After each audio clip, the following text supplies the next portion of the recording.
The salmon was overcooked, but I didn't mention it. My mother had spent 3 hours preparing this family dinner, and criticizing the food would only add fuel to a fire that was already burning pretty hot. My sister Rachel was on her 4th glass of wine, gesturing wildly as she talked about her company's upcoming initial public offering. "The valuation is incredible," she said, her voice getting louder with each word. "We're looking at 800 million, possibly breaking $1 billion depending on investor interest. Goldman Sachs is lead underwriter. Morgan Stanley came begging to be involved. This is the kind of deal that defines careers." "We're so proud of you, sweetheart," my father said, beaming at her from across the table. Robert Chin had always favored Rachel, his firstborn, his golden child, his perfect daughter who'd done everything right. Stanford MBA, 5 years at McKinsey, then founding her own fintech startup that had somehow caught fire in the venture capital world. "It's really impressive, Rachel," I said genuinely. "You've worked hard for this." She turned to look at me, and there was something in her expression I didn't like. Something contemptuous and sharp. "Thanks, Maya. I'm sure you understand about 10% of what I just said, but I appreciate the sentiment." I took a sip of water and said nothing. "Rachel, don't be rude," my mother said, but she was smiling as she said it. Linda Chin had a way of correcting her children that made it clear which corrections were real and which were performative. This was definitely the latter. "I'm not being rude, Mom. I'm being realistic." Rachel refilled her wine glass, sloshing a little on the white tablecloth. "Maya runs a cute little online shop. She sells jewelry or candles or whatever. It's nice. It's a hobby. But it's not the same as building a real company. A scalable company. The kind of company that goes public and creates actual wealth." "I sell artisan goods from independent creators," I said mildly. "Jewelry, yes. Also pottery, textiles, art prints, handmade furniture. It's a curated marketplace." "Right. Etsy, but with pretensions." Rachel laughed, looking to our parents for support. They both chuckled obligingly. "Look, I'm not trying to insult you. I think it's great that you have a little business. Keeps you occupied. Gives you something to do. But let's not pretend it's in the same category as what I'm doing. I'm disrupting an entire industry. I'm creating technology that will fundamentally change how people interact with financial services. You're selling hippie crafts." My father nodded seriously. "Rachel's right, Maya. What she's built is extraordinary. Enterprise-level software, institutional clients, venture capital funding. That's real business. That's the kind of thing that makes a difference in the world. Your online shop is fine for what it is," my mother added, in the tone she might use to praise a child's finger painting. "But it's not exactly in the same league." I cut another piece of salmon, chewing slowly while I considered my options. I could end this conversation right now. I could tell them the truth. But something stopped me, the same thing that had been stopping me for 3 years. Curiosity maybe. Or perhaps a desire to see how far they'd push it. "I'm happy with what I do," I said simply. "That's the problem," Rachel said, leaning forward. Her eyes were bright with wine and something else. Malice maybe, or just the casual cruelty that came easily to her. "You're too happy. You're too comfortable. You're 34 years old, Maya. When are you going to have ambition? When are you going to want something more than just getting by?" "I'm not just getting by." "Really? Because from where I'm sitting, you're living in a rent-controlled apartment in the old district, driving a 10-year-old Subaru, and running a website that probably generates what, 50,000 a year in revenue? Maybe 100,000 if you're lucky?" "Something like that," I said, which was technically true if you ignored several zeros. "Exactly my point. I'm building something that's going to be worth $1 billion. My personal stake will be worth at least $300 million after the IPO. $300 million, Maya. And you're excited about your little online shop that might clear 6 figures." She shook her head, a gesture of pity that made my jaw tighten. "It's just sad. You had the same opportunities one did. Same education, same parents, same advantages. But you chose to play it safe. You chose small." "I chose what made me happy," I said. "Happiness doesn't build wealth," my father interjected. "Rachel understands that. She's willing to work 16-hour days, to sacrifice, to push herself. That's what separates successful people from people who are just comfortable." The implication was clear. Rachel was successful. I was just comfortable. Rachel was building something real. I was playing at business. "The IPO is next month," Rachel continued, apparently not done with her lecture.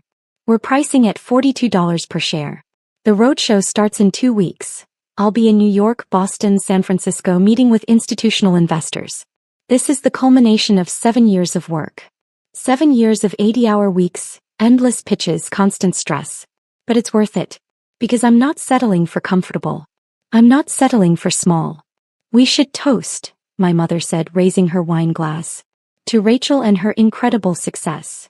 We all raised our glasses. I noticed my parents didn't toast to both their daughters, just to Rachel. Just to the success story. The comfortable one didn't merit celebration. You know what you should do, Maya? Rachel said after we'd drunk. You should sell your little shop. Take whatever money you can get for it. Probably not much, but maybe someone would buy the domain name and customer list. Then you should get a real job. I might be able to help you. Once we're public, we'll be expanding our marketing department. I could probably get you an entry-level position. It wouldn't pay much, maybe $60,000 to start, but it would be a real career. Real benefits. Real growth potential. That's a wonderful idea, my mother said enthusiastically. Maya, you should seriously consider it. Working for Rachel's company would be such an opportunity. An entry-level marketing position, I repeated carefully. Everyone has to start somewhere, Rachel said. I know you're probably used to being your own boss, making your own hours, all that freelancer flexibility. But that's not how real companies work. You'd need to be in the office 9 to 6 minimum. You'd need to report to a manager. You'd need to actually perform and meet metrics. It would be an adjustment, but it might be good for you. Teach you some discipline. I appreciate the offer, I said. Think about it seriously, my father urged. Rachel's giving you a chance here. A chance to be part of something big. Don't let pride get in the way of a good opportunity. Pride has nothing to do with it, Dad. Doesn't it? Rachel leaned back in her chair, studying me with that same contemptuous expression. I think you're embarrassed, Maya. I think you're embarrassed that your little online shop isn't impressive, so you're clinging to it because admitting failure would hurt your ego. But here's the thing. It's not failure to recognize your limitations. It's maturity. You tried the entrepreneur thing and it's fine for what it is, but it's not a real business. Just admit that and move on. Rachel, that's a bit harsh, my mother said, but again her tone suggested she didn't really disagree. I'm being honest. Someone needs to be. Rachel finished her wine and reached for the bottle again. Maya's been playing businesswoman for how long now? 5 years. 6. And what does she have to show for it? A website. Some inventory. Maybe a couple thousand customers. That's not a business, that's a hobby that makes a little money. Meanwhile, I've built a company with 300 employees, 40 million in revenue, and investment from some of the most prestigious VC firms in the country. See the difference? I see it, I said quietly. Do you? Because I'm not sure you do. I'm not sure you understand what real success looks like. She was slurring slightly now, the wine catching up with her. You know what the difference is between you and me? Ambition. Vision. I saw an opportunity in the market and I seized it. I built something from nothing. I worked my ass off while you were selling handmade macrame plant hangers or whatever the hell you sell. Rachel, language. My father said mildly. Sorry, Dad.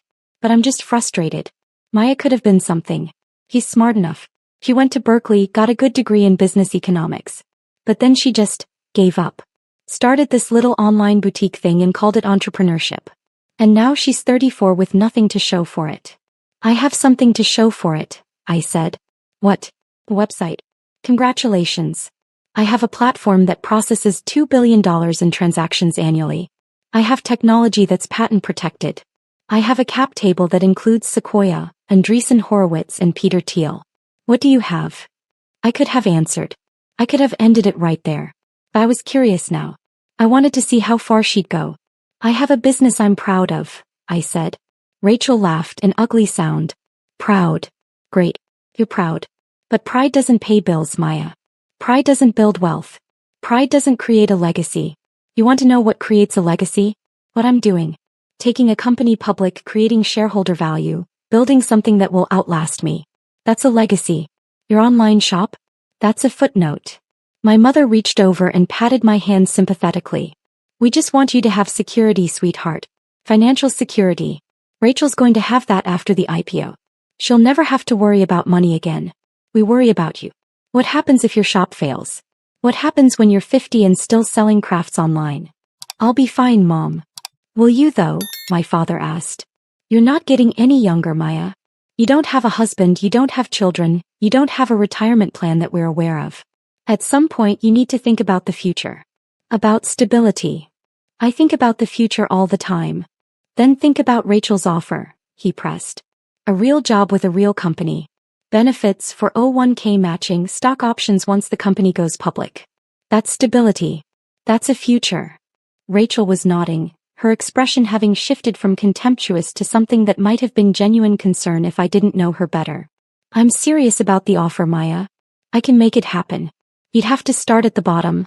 I can't just give you a senior position, that wouldn't be fair to people who've worked their way up. But you could grow with the company. In 5 years you might be a marketing manager. In 10 years, who knows? Director of something. That's a real career path. Versus selling pottery online, my mother added, which has no career path at all. I finished my salmon and set down my fork. Can I ask you something, Rachel? Sure. The IPO. You said it's next month. 4 weeks from today. Why? And Goldman Sachs is the lead underwriter? Yes. She looked suspicious suddenly. How do you know about lead underwriters? I know some things about business, I said mildly. And Morgan Stanley is involved too? Co-manager. Along with JP Morgan. It's a big syndicate. We wanted major banks backing this. She narrowed her eyes. Why are you asking? Just curious. And you said your valuation is around 800 million. Target is 800, could go higher depending on demand. Maya, what's this about? Nothing. Just interested in your success. I smiled. It sounds very impressive. It is impressive, my father said firmly. Rachel's accomplished something extraordinary. We're very proud. You should be, I agreed. The rest of dinner passed in similar fashion. Rachel talked more about her company, the technology, the market opportunity, the competitive advantages. My parents asked her questions and hung on every answer. I ate my overcooked salmon and undercooked vegetables and said very little. When I finally left around 9:30, Rachel walked me to the door. She was steadier now, the wine wearing off. I meant what I said about the job, she told me. I know I was harsh at dinner, but I do want to help you. You're my sister. I don't like seeing you struggle. I'm not struggling, Rachel. You're 34 years old selling crafts online. That's struggling even if you won't admit it. She put her hand on my arm, her expression earnest. Take the job. Please. Let me help you have a real career. Let me help you be successful. I'll think about it, I lied. Don't think too long. The offer expires after the IPO. Once we're public, I won't have the same latitude to bring people in. I drove home to my rent-controlled apartment in my 10-year-old Subaru, thinking about the evening. Thinking about how easy it had been for them to dismiss me. How readily they'd accepted the narrative that I was a failure, that my business was a joke, that I needed rescuing. The next morning I was in my home office, a converted second bedroom with windows overlooking the street, when my phone rang. Unknown number from New York. This is Maya Chin, I answered. Miss Chin, this is David Rothstein from Goldman Sachs. I apologize for calling so early. Do you have a few minutes to discuss an urgent matter? Of course.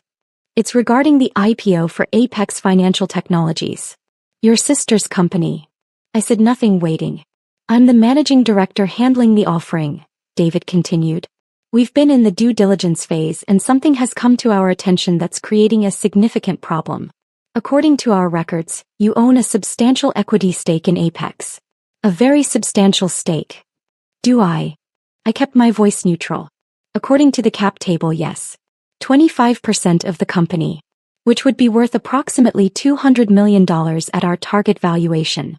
He paused. Miss Chen, this is going to sound strange, but your sister seems to be unaware of your ownership position. In fact, she's told us repeatedly that she's the sole founder and majority shareholder. That's interesting, I said.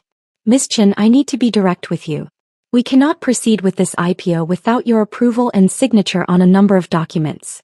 As a major shareholder, you have rights that must be respected. Your sister has been, let's say, resistant to acknowledging this situation. But the SEC requires full disclosure of all significant shareholders. We need your cooperation. I see. Additionally, there's the matter of your lockup agreement. As a major shareholder, you'll be restricted from selling your shares for 180 days after the IPO. This is standard, but you need to sign off on it. And we need your biographical information for the S-1 filing, the prospectus that goes to investors. Your name, your background, your relationship to the company. Mr. Rothstein, can I ask you something? Of course. Did my sister really tell you she was the sole founder? A long pause. She described herself as the founder and CEO. When we pressed her on the cap table and asked about other significant shareholders, she became defensive. She insisted that there were various early investors but no one with a significant stake aside from the VCs and herself. But the cap table shows otherwise. The cap table shows you own 25%, Ms. Chin. Which means you were either a co-founder or a very early investor. Can you help me understand the history here? I leaned back in my chair looking out the window at the morning traffic. Rachel came to me 7 years ago with a business plan. She'd left McKinsey and wanted to start a fintech company but needed capital. I provided $2 million in seed funding in exchange for 50% equity. 50%? That was the original deal. Over the years, as she brought in VC funding, my stake was diluted to 25%. Which was fine, that was always the understanding. The company needed capital to grow, and I was willing to accept dilution as long as the absolute value kept increasing. And you're listed as a co-founder? That was the original paperwork, yes. Though Rachel always preferred to present herself as the sole founder. I didn't mind. I'm not interested in being the public face of anything. I'm a silent partner. A silent partner with $200 million at stake, David said carefully. Ms. Chin, I need to ask, are you willing to cooperate with this IPO? Because without your signature and approval we cannot proceed. I'm willing to cooperate, but I need to understand something first. Did my sister tell you about me at all? Did she mention she had a sister who was an early investor? Another pause. She mentioned she had a sister. She did not mention that her sister was a major shareholder in the company. Did she mention what her sister does for a living? She said, let me check my notes. She said you ran a small online retail business. Handmade goods, something like that. That's accurate, I said. Did she say anything else about me? Nothing specific. Ms. Chin, can I be frank with you? Please. Your sister seems to have been under the impression that she could proceed with this IPO without your involvement.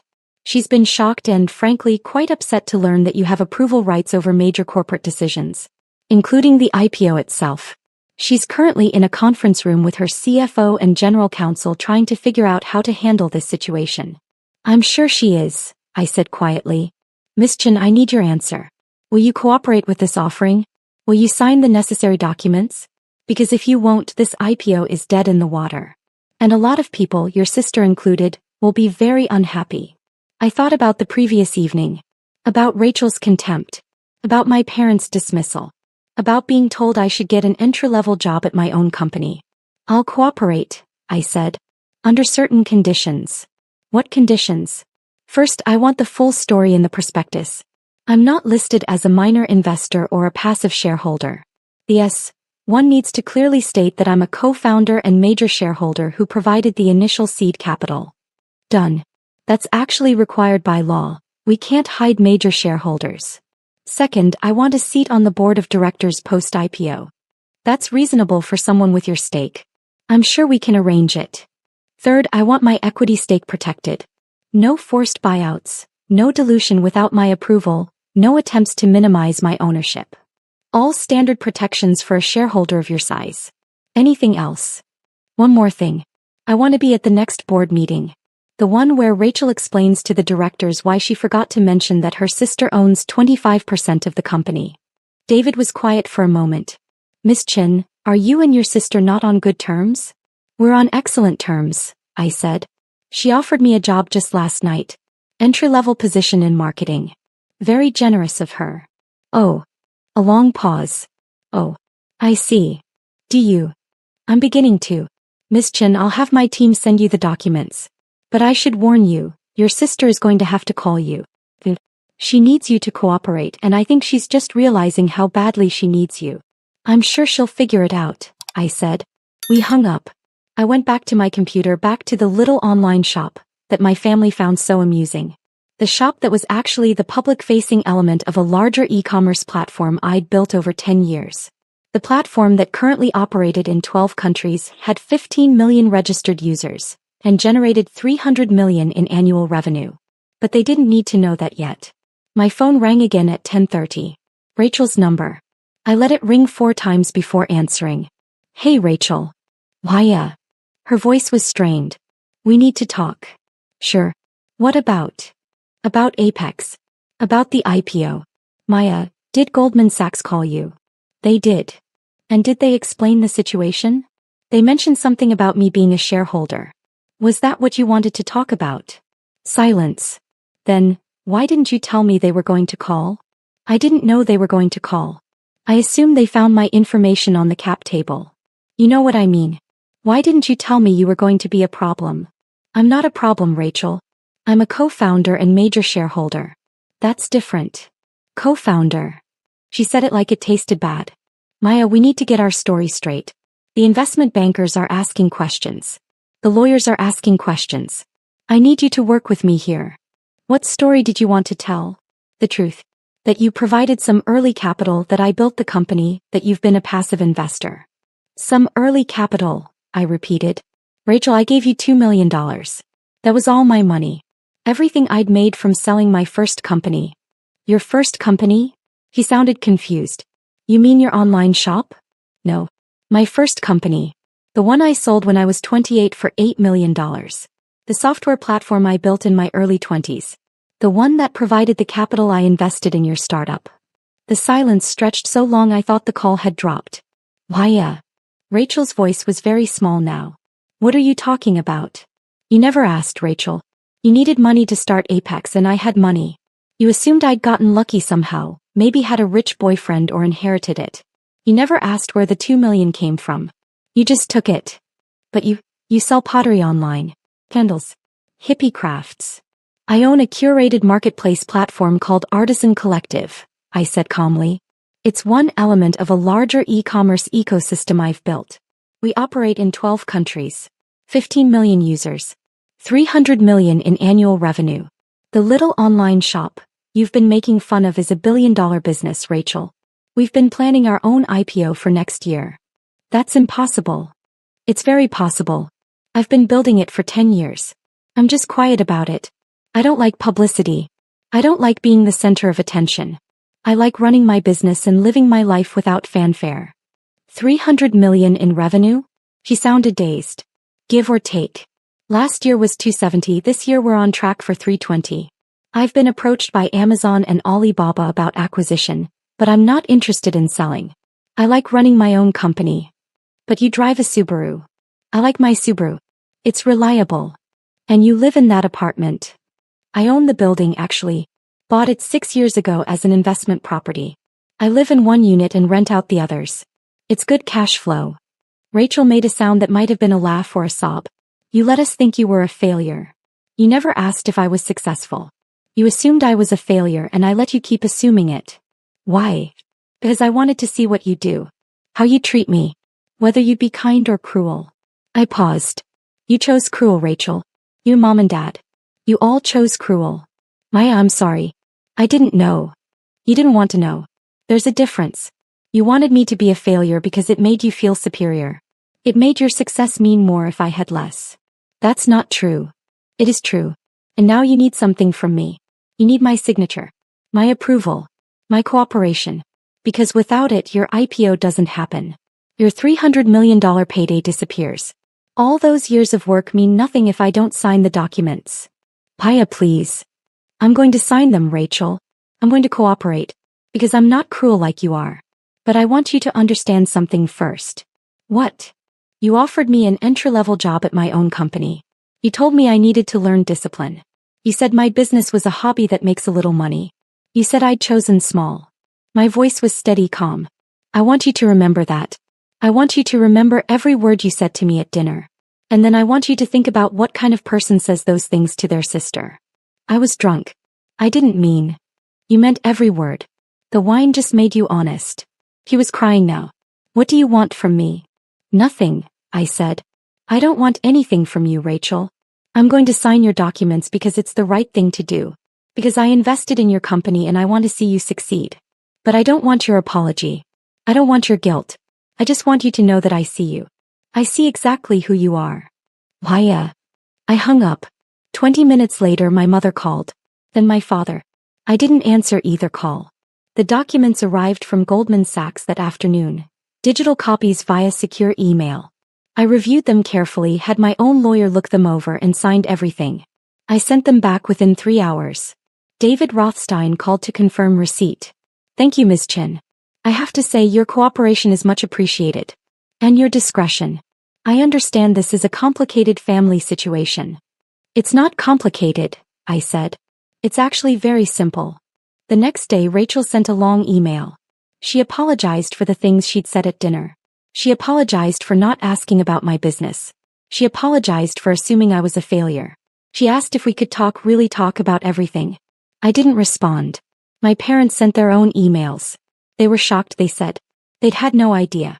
They'd always assumed my business was just a small online shop. Why hadn't I told them? Why had I let them believe something untrue? I didn't respond to those either. The IPO happened 4 weeks later, right on schedule.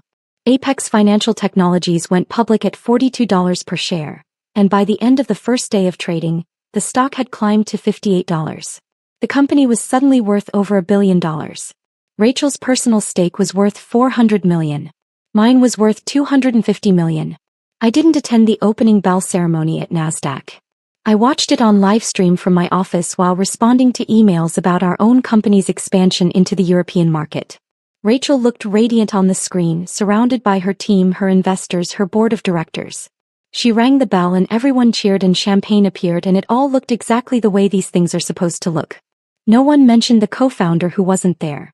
The major shareholder who'd provided the seed capital that made everything possible. The sister who'd been invisible because she preferred it that way. 2 weeks after the IPO, Rachel showed up at my apartment.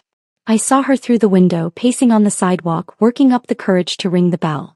I watched her for 5 minutes before I went downstairs. Hi, she said. She looked tired. Can we talk? I don't think there's much to say. There's a lot to say. Please, Maya. Please let me explain. I didn't invite her in, but I sat down on the front steps. He sat next to me. I was jealous, she said quietly. My whole life you were the smart one. The creative one. The one who made things look easy. I worked so hard for everything. Perfect grades, perfect resume, perfect career path. And you just existed. And succeeded anyway. That's not true, I said. I worked hard too. You just never noticed. I know. I see that now. He was crying. When Goldman called me and said you own 25%, I thought there'd been a mistake. And then when they explained the cap table, explained that you'd provided the seed funding, I couldn't understand where you'd gotten $2 million. It didn't make sense. You could have asked me. I should have asked you. 7 years ago when you handed me that check, I should have asked where the money came from. But I didn't want to know. I wanted to believe I was special. That I was the successful one. That I was better than you. You are successful, Rachel. You built a real company. You should be proud. But I built it with your money. And I built it by pretending you didn't exist. The whole time I told everyone I was a solo founder. I told investors, I told employees, I told journalists. I erased you from the story because I wanted it to be my story alone. I know. And now everyone knows the truth. It's in the S1 filing, it's in every article about the IPO. Co-founded with her sister Maya Chin, who provided initial seed funding. Everyone's asking who you are. What your background is. And I don't know what to tell them because I don't know you. I don't know my own sister. We sat in silence for a while. Cars passed. A dog barked somewhere down the street. I have a board meeting next month, Rachel said finally. Directors want to meet you. Want to understand your vision for the company going forward. I don't have a vision for the company. It's your company, Rachel. You built it. You run it. I was just early capital. You're more than that. You're a co-founder. A major shareholder. You have rights. You have a voice. I don't want a voice. I want you to succeed. Why? After everything I said, everything I did, why would you want me to succeed? Because you're my sister, I said simply. And because I'm not like you. I don't need you to fail for me to feel successful. She flinched like I'd hit her. That's what I did, isn't it? I needed you to fail. Yes. I'm sorry. She was sobbing now. I'm so sorry, Maya. I'm sorry for everything I said at dinner. I'm sorry for not asking about your life. I'm sorry for assuming the worst. I'm sorry for being cruel. I know you are. Can you forgive me? I thought about it. Really thought about it. I don't know, I said honestly. Maybe eventually. But not today. What can I do? Nothing. Just be better. Be kinder. Stop assuming you know everything about everyone. Stop needing to be the only successful person in the room. She nodded, wiping her eyes. Mom and Dad want to talk to you too. I'm sure they do. They feel terrible. They should. Rachel stood up slowly. I'm going to do better, Maya. I promise. I'm going to be the sister you deserved all along. We'll see, I said. She left. I went back inside, back to my office, back to my little online shop that was worth more than Rachel's company and had been built without anyone's approval or validation or support. My phone buzzed. Email from my CFO with the latest revenue numbers. We were having our best quarter yet. The European expansion was exceeding projections. 2 more countries were launching next month. I smiled and got back to work. Because that's the thing Rachel never understood. I didn't need the IPO. I didn't need the public validation, the press coverage, the dramatic NASDAQ ceremony. I didn't need any of it. I just needed to build something I was proud of. Something that mattered. Something that was mine. And I'd done that. Quietly. Successfully. Without anyone's permission. The IPO money would be nice. 250 million would open up new investment opportunities, new expansion possibilities. But it wouldn't change who I was or what I'd built. I was already successful. I'd been successful for years. Rachel was just figuring that out now. And my parents? They'd sent another email that morning. They wanted to have lunch. They wanted to celebrate my success. They wanted to understand my business.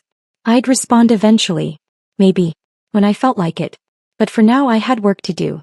Real work. Building something real. Not for them. For me. Because that's what success actually looks like. Doing what you love, building what matters to you, and not caring whether anyone else understands it or approves of it or even knows about it. Rachel had her IPO and her billion-dollar valuation and her press coverage. I had something better. I had peace.